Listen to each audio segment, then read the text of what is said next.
Hello hello, bonjour à tous, vous êtes avec Melky et on se retrouve aujourd'hui pour ma première vidéo de présentation de deck. Ça fait un moment que j'en parle et je suis enfin décidé à le faire. Donc du coup, une vidéo qui va concerner le prêtre aujourd'hui. Pour ceux qui le savent, j'adore les decks dragons. Et du coup, je vous présente ma liste de dragons, de prêtres dragons. Donc du coup au niveau de la courbe de mana, vous voyez qu'on a une courbe assez early, avec un gros mid-late on va dire, tour 5, tour 6 on aura beaucoup de réponses. Les tours 3 et 4 sont pas trop importants, c'est pas un problème dans le sens où ce sont des tours souvent où on va s'occuper de heal nos créatures.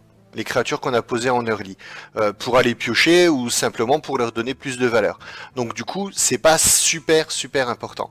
Maintenant, au niveau de la liste, qu'est-ce qu'on a? Deux mots de pouvoir bouclier, qui vont très bien avec la Claire de Comté du Nord, l'agent de repos de verre, pareil, très bon pour booster un petit peu ses statistiques et contre les decks agressifs, ben voilà, avoir une 2-6 tour 3, ben c'est chiant pour l'adversaire. Donc du coup, le mot de pouvoir bouclier qui va très bien avec, la technicienne de l'aile noire, pourquoi pas, le gardien du crépuscule, pareil, une 3-8, du coup, avec un mot de pouvoir bouclier, c'est chiant à passer pour l'adversaire, et puis il y a les autres cartes, bon, on n'en a pas forcément besoin, mais c'est une carte qui va surtout être là pour renforcer notre early game. Deux clercs de comté, bon, pas de secret, hein, il faut piocher, donc vraiment pas le choix. Deux dragonnets du crépuscule qui vont avoir deux utilités. D'une part, si vous avez deux dragons en main de départ, vous pouvez la jouer dès le tour 1. L'autre utilité, c'est d'avoir ce dragon-là en main pour pouvoir activer l'effet de l'agent de repos de verre, du corrupteur de l'aile noire ou du gardien du crépuscule. Donc excellent. En plus, une 2-3 pour 1 sans mauvaise contrepartie. Voilà. Deux mots de l'ombre douleur, pareil pour gérer leur lit adverse. Agent de repos de verre, excellente carte. Enfin, 2-4 taunts pour 2, voilà.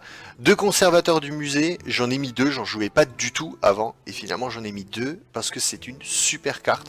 En fait, elle va vous donner... elle est assez malléable en fait comme carte. Elle est un peu chiante quand elle arrive trop tard dans la partie parce que c'est pas elle qui va nous sauver. Par contre, elle est là pour nous aider à construire. Et du coup, des râles d'agonie, on en a des très bons. On a déjà qu'on en joue ici, on a Freezegull qu'on peut récupérer, qui en plus est un dragon. On a le nouveau Eldemort, qui est un râle d'agonie, qui est une 12-12 pour 10 et qui est un dragon. On peut récupérer une Sylvanas. On peut récupérer le nouveau tour 4, l'ombre mouvante. Donc vous voyez, on peut récupérer du tour 4, du tour 6, du tour 7, du tour 10. Voilà, c'est assez malléable comme carte, du coup, c'est très sympathique. Un seul mot de l'ombre mort, j'ai un doute dessus. Je vais continuer mes tests, peut-être cut un conservateur pour mettre un deuxième mot de l'ombre mort. Ça sert beaucoup d'en avoir deux contre les chamans. Entre les 7-7 et les totems langue de feu, voilà, ça peut aider parfois, même si on tue pas forcément le totem, on va sauvegarder des points de vie en dépensant 3 points de mana pour tuer, par exemple, un golem totémique à côté d'un totem langue de feu. Pourquoi pas. C'est vraiment très sympa. Moi, pendant un très bon moment, j'en ai joué 2. Technicienne de l'aile noire qui va se buff toute seule, 3-5 pour 3, si on a un dragon en main, c'est excellent. Un seul Drake du crépuscule, qu'on va souvent jouer même tour 4, quitte à ce qu'elle soit 4-5, 4-4, 4-5, 4-6, c'est très bon aussi, on la préfère à 4-5 évidemment, mais elle est là pour nous permettre de faire des trades, et son body nous permet derrière d'aller au heal. Gardien du crépuscule, bon ben voilà, pas de secret, excellent taunt, et en plus d'être un dragon.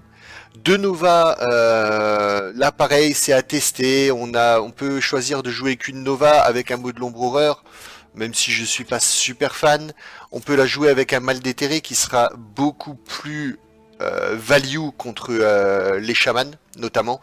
Donc à voir. Ça c'est vous, selon ce que vous rencontrez, vous pouvez cut une Nova pour un mal déterré, pas de problème. Corrupteur de l'aile noire, value, machine à value. Drake Azur, c'est un dragon, c'est de la pioche, et ça peut éventuellement comboter avec une Nova. Un seul ensevelir, parce qu'on a déjà beaucoup de tour 6. Donc on a un ensevelir, un mot de l'ombre mort qui peuvent venir faire le café, et ensevelir est une excellente carte. Cauchemar écailleux de la nouvelle extension, excellent. Excellent. Parce il y a plus beaucoup de cartes, enfin de joueurs qui vont jouer des silences. Et cette carte, si elle ne se fait pas silence ou si elle n'est pas vite gérée, elle est game breaker, mais à elle toute seule. Si 8 PV, bah, ça nous promet de pouvoir la heal derrière, de la garder en vie. Bon, vous allez me dire, ouais, mais tu poses une 2-8 tour 6. Ouais, mais au début du tour d'après, elle est déjà 4-8. Tour d'après, elle est 8-8. Tour d'après, elle est 16-8. Enfin, c'est excellent, ça fait flipper l'adversaire, il va mettre beaucoup de ressources dedans pour pouvoir la gérer, ce qui nous permet à nous derrière de développer notre jeu. Une seule prêtresse de la cabale, ça suffit, je veux dire on est déjà à 4 tours 6, ça suffit amplement. Freezegull qui fait le café contre tous les decks aggro et notamment les chamans. Voilà un taunt 6-6 qui va mettre 3 points de dégâts à tout le board quand il va mourir. Bon ben voilà quoi, hein. Ça nettoie les totems, ça nettoie tout, enfin c'est excellent, excellent. Et Isera derrière pour clore la game. Vraiment, elle est vraiment game breaker. Après, il y a des versions qui existent, notamment Lowello qui avait une version avec Nefarian. Voilà, pourquoi pas. Ça ajoute 2 sorts aléatoires de la classe adverse dans votre main. Ça peut le faire si vous voulez jouer avec plus de gros monstres, on va dire. Mais non, clairement, c'est une option qui est tout à fait envisageable. En tout cas, voilà, c'est une liste, encore une fois, avec laquelle je suis à 9-3 actuellement dans le ladder. Une liste qui fonctionne plutôt bien. Du coup, là, ce qu'on va faire, au lieu d'aller en ladder, j'ai un pote qui s'est proposé, enfin, je lui ai proposé de faire le show match, en fait, contre moi. Du coup, voilà, on va aller le défier, puis bah, on va bien voir ce que ça donne. Et donc, voilà, on est parti en match amical contre Modak. Modak qui est un ami de très longue date. Et voilà, il a repris le jeu il y a pas très longtemps. Et du coup, ben, on s'entraîne beaucoup ensemble. Ah, ok. Donc il joue exclusivement mage pour le moment. On n'en voit pas beaucoup sur le ladder. Malheureusement, mis à part des mages freeze, le mage freeze est un mauvais match-up pour nous. Donc là, ce qu'il y a, c'est qu'on a une main très late pour le moment.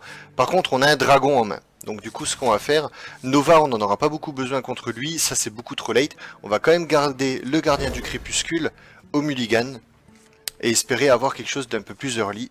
Malheureusement, c'est pas le cas. Oh là là là là. Ça s'annonce assez mal.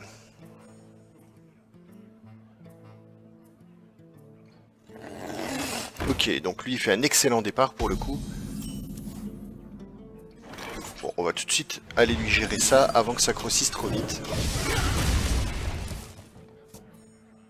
Donc là, faut être un bon droitier. Après, l'avantage qu'on a avec cette main-là, c'est que nous, on va pouvoir tenir jusqu'au tour 3. Voilà, donc il va nous blesser, il a rien d'autre à jouer en main.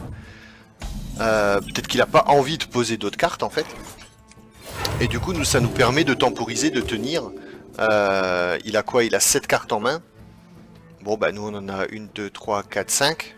On va piocher la 6ème, en sachant qu'il a la pièce. Donc on n'a pas vraiment pris de retard sur la game, en fait. Je sers le seigneur du feu. Ça, c'est chiant. Voilà notre early qui arrive. Bon bah. Ici, clairement, on pose le gardien. On va voir, a priori, il aura de quoi le gérer. Ça devrait pas lui poser de problème. Cela dit, s'il le gère pas, nous derrière, on va pouvoir aller le chercher avec le corrupteur. Donc... Faisons un peu de magie. Ok, donc c'est bien un match tempo. Ok.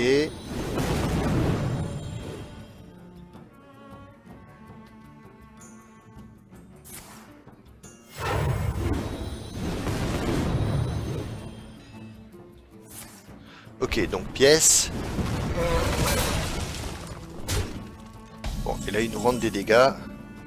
Ce qui est assez embêtant. Là, ce qu'on va essayer de faire pour éviter des pings qui vont dans tous les sens, On va développer du board. Là, il y a beaucoup de points de vie, il y a 9 points de vie.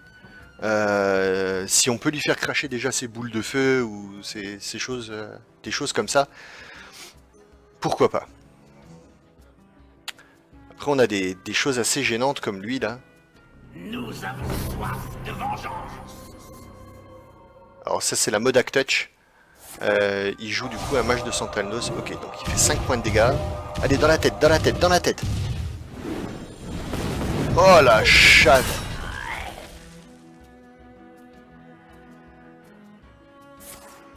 Ok, donc il ping, il trade et... Ok. Là, la cabale nous mettrait plutôt bien, du coup. Ensevelir. Ensevelir, on va le garder plutôt pour des grosses cartes. Du coup, ici, ce qu'on va faire, on va développer ça. Et on va se heal. C'est chiant de lui laisser ça, mais là, pour le moment, on n'a pas d'autre choix. Je veux pas développer un Drake Azur ici parce que je peux rien faire derrière. Et du coup, il a un moins bon body que la 3-6. Donc là, du coup, on était... Quel tour? Ok, donc il lui reste un point. Qu'est-ce qu'il a pris? Image miroir. D'accord. Donc là, une petite AOE. Ça ferait bien plaisir. Ah ah. Si maintenant on récupère son Atis Flamme.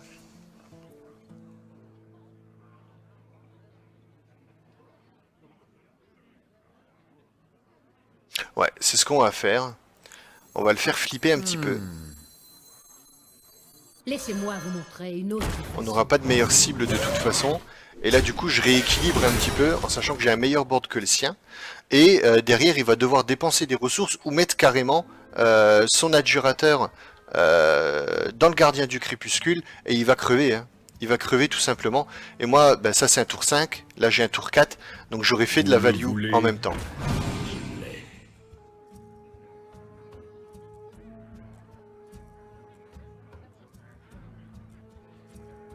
Lui, il me servira pas forcément énormément. Mais voilà, je veux dire, son body il va pouvoir me permettre d'aller chercher ça. C'est quelque chose que je vais pouvoir soigner aussi. Donc pourquoi pas. Là, ce qu'il faudrait, c'est qu'il me gère pas ça. Ok. Ouais, d'accord. Ça marche. Et là, du coup, il va me gérer ça. C'est chiant, mais on peut pas faire grand chose. Du coup, je peux clean board. Le problème, c'est que j'ai plus rien. Si je clean là, je suis en slip. Donc, ce qu'on va faire, je dois réfléchir. On va accepter de prendre quelques dégâts. Est-ce que j'ai des tours 3 qui seraient simples? Je réfléchis à mes tours 3 pour voir qu'est-ce que je pourrais piocher. Mais je n'ai pas vraiment de tour 3 qui me permettrait d'avancer.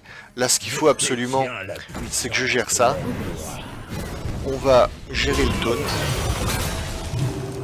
On va se heal. On est encore à 24. Donc même sur double boule de feu, il me fait 18-19 points de dégâts.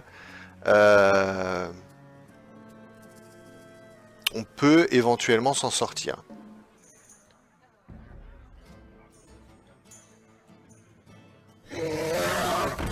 Ok, donc il part à la pioche.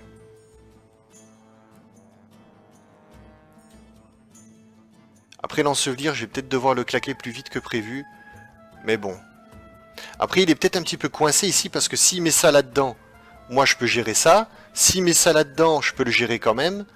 Après, je perds ma créature, donc c'est un peu emmerdant. Là, il a fait le bon trade.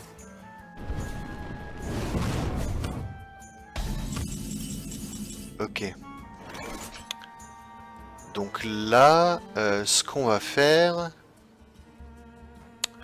Est-ce qu'on joue ça? Je sais pas trop. On a des drops 4 qui seraient intéressants. Les deux gardiens du crépuscule sont passés.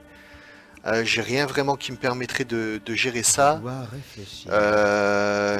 Du coup, on va être obligé de la trade comme ça. Alors, on va essayer de lui faire dépenser des ressources, en fait. On va faire ça.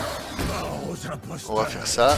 Et on va se heal. Donc là, on se remonte les points de vie qu'il nous a déjà mis avant. Moi, je ne l'ai pas encore touché. Cela dit, je suis plutôt occupé, là, à lui gérer le board. Maintenant, lui, il a beaucoup joué. Il a eu des cartes aussi qui lui ont donné d'autres cartes. Donc là, typiquement... Ok, ça va face. Moi, ça me va très bien.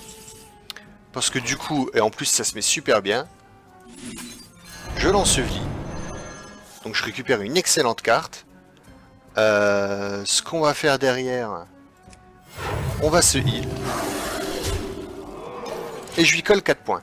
Là, la Claire de Comté du Nord, pourquoi je la joue pas? Parce qu'il pourrait aller me la gérer tout de suite. Et moi, j'ai besoin de piocher là. Je suis en retard par rapport à lui, j'ai vraiment besoin de piocher. Ok, donc là j'ai un petit peu de bol par rapport à ce qu'il récupère. Il lui reste 4 points de mana, c'est assez pour un mouton, c'est assez pour une boule de feu. Je suis quand même à 19 HP, faut que je réfléchisse un petit peu, mais a priori là, bah, on aurait le trade ici avec une Nova. D'accord. Ok, donc il choisit de faire ça. Il rentre un maximum de points de dégâts dedans. Pour pouvoir aller la gérer derrière. Ok. Du coup, comme je l'ai dit, j'ai besoin de pioche. Donc 5, 6, 7, 8, 9. 5, 6, 7, 8. J'aurai peut-être encore un tour 2 derrière. Je me demande... Faire Drake et ça m'empêche. Je pioche qu'une carte en fait. Donc ça m'embête un petit peu. De toute façon, lui, il va vouloir aller au trade là-dedans derrière. On va en jouer qu'une. On va aller piocher. Une fois. Ok. On retourne piocher. Et on récupère un tour 3. Bon. On n'est pas super chanceux, mais bon.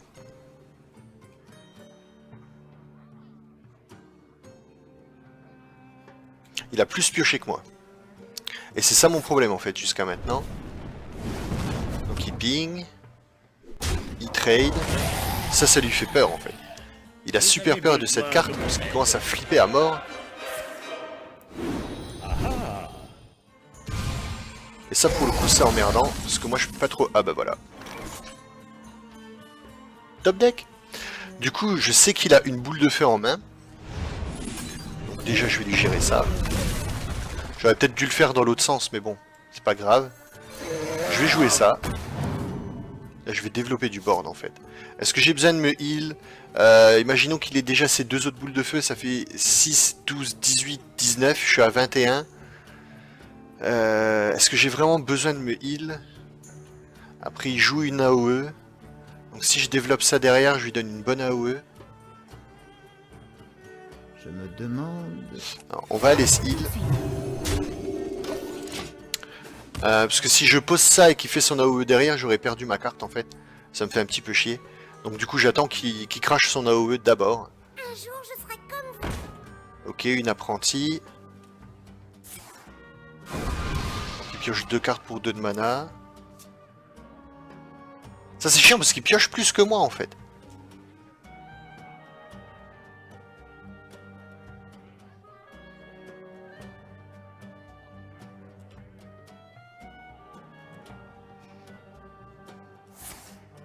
Ok, donc la boule de feu par Antonidas, il la crache ici. Il ping, pas de problème.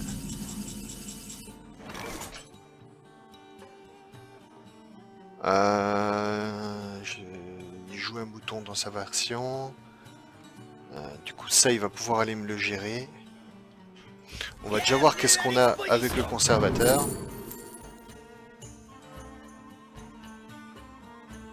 J'ai 8 mana.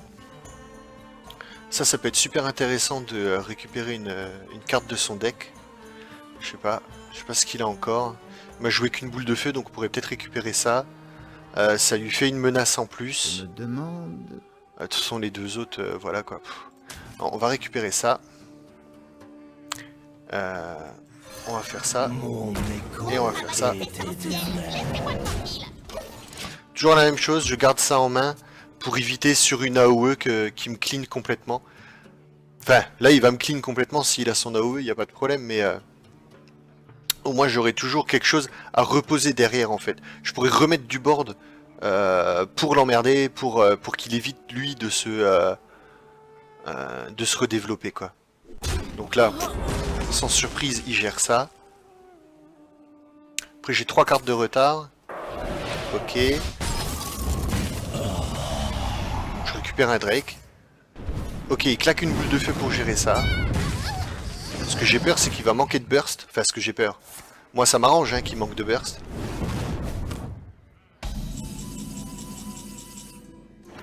Ok, donc on a le retour.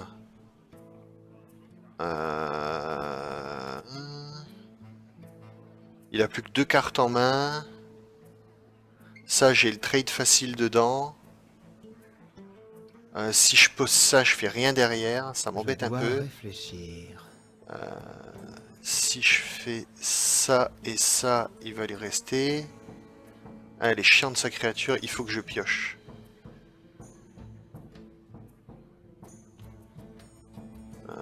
Après, si moi je mets mon Isera et qu'il claque son mouton dessus... Je dois réfléchir.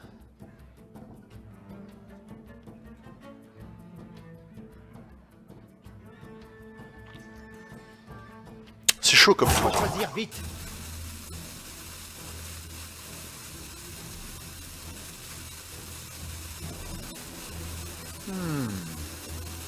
Quelqu'un est blessé.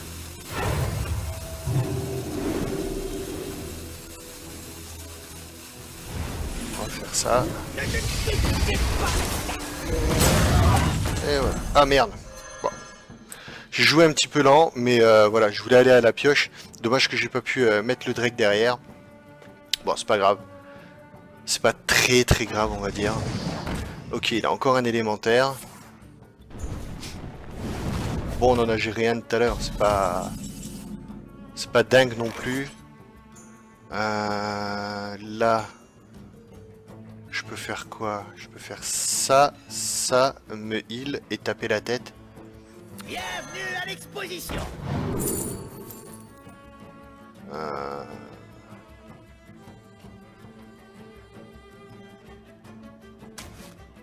On va récupérer ça de nouveau.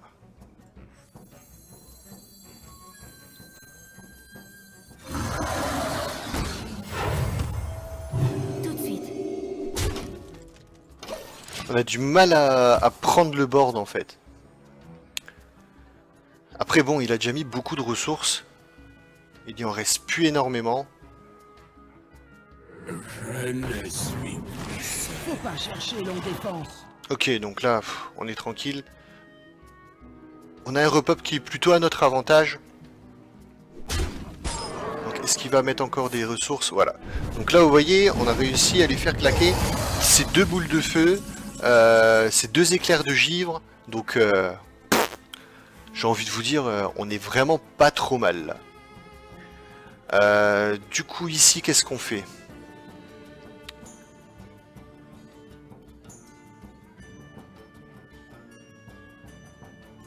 Je dois réfléchir. 8-7, ok, donc je commence un peu à le rattraper en termes de cartes restantes.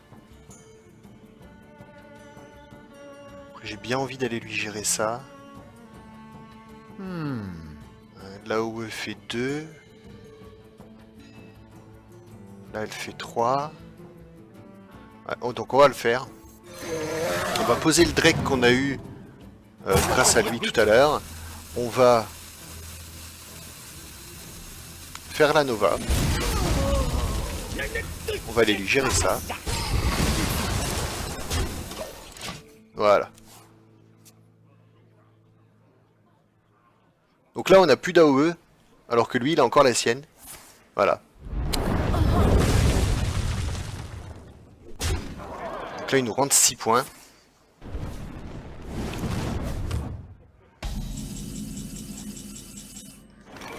Donc là, ben, nickel. Hein. On a 4, 8. Il a déjà fait ses 2 éclairs. Donc on est bon. On peut faire ça. Ça. Et ça. Et là, du coup, il a claqué son AOE. Il a plus Antonidas. Il a plus Ragnaros. Je sais pas s'il joue une 3ème grosse légendaire. Je crois pas. Du coup, nous, on redéveloppe du board derrière. On le bloque parce que, pour le moment, sa seule source de dégâts, c'est ses monstres. Il a claqué ses boules de feu. Donc, du coup, il a plus vraiment de mobs pour venir nous taper. Là, celui-là, il va crever là-dessus. Je me demande... Est-ce que, du coup, j'aurais mieux fait de faire ça, ça, et d'aller piocher? Pourquoi pas. Après, il a un mouton. Ça, je sais qu'il joue un mouton. Je sais pas s'il a joué le sort qu'on a vu avec l'adjurateur. Parce qu'il a joué ses 2 adjurateurs. Je sais plus maintenant s'il a fait les 2. Ok, donc il claque la métamorphose là-dessus. Moi, je suis tranquille avec Isera et Ragnaros qui va arriver. Donc, il fait le trade. Il développe ça. Il a plus de cartes en main, mais bon, on s'en fout un petit peu. Là, du coup, on peut continuer à développer du board. Pas de problème. On va faire ça. Je détiens la puissance de l'aile noire. Donc d'où l'importance toujours de garder des dragons en main. On peut même se permettre d'aller piocher. On va renforcer un petit peu celui-ci. Voilà, donc on a notre late game qui arrive. On va se heal. Et là, globalement, il n'arrivera pas à revenir. On a réussi à lui faire cracher ses boules de feu, etc. Pour que il nous laisse notre board tranquille. Voilà. Donc là, il nous dit bien joué. Ok. Donc là, lui, maintenant, il pioche son early.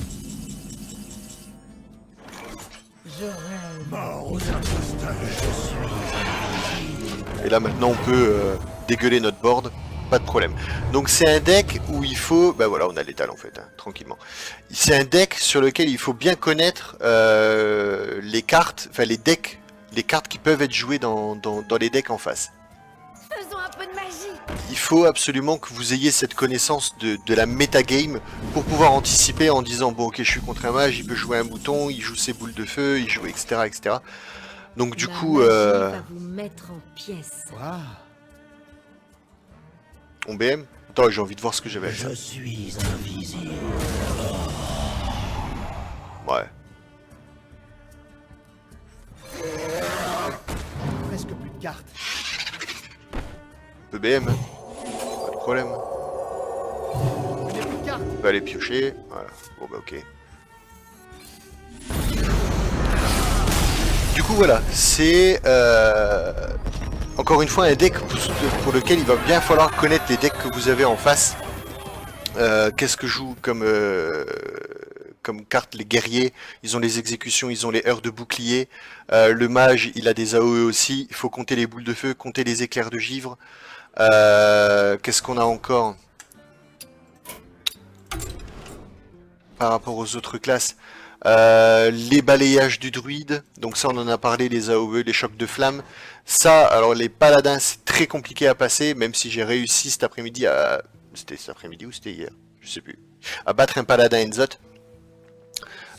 Les égalités, on peut pas faire grand chose dessus, et c'est ce qui nous fait le plus mal en fait. La carte égalité... Que j'ai paumé. Non, elle est là. Parce que voilà, on aime bien, nous, en tant que prêtre, avoir des cartes qui ont beaucoup de points de vie. Et là, les réduire à 1, c'est catastrophique, quoi. Donc, il peut clean notre board. Là, il faut bien compter le nombre d'égalités, le nombre de consécrations qui vont jouer. Également le nombre de pyromanciens. Mais c'est surtout les égalités qu'il va falloir compter. Le prêtre, c'est très compliqué à compter parce qu'il y a les cercles de soins, il y a les novas, il y a... un cercle de soins avec Okenai, il y a les Nova, il y a les mal déterrés qu'il faut compter, donc ça fait beaucoup d'AOE, faut faire très attention. Le voleur, il faut bien prendre le board, parce que le voleur n'a plus cette possibilité de clean board avec la...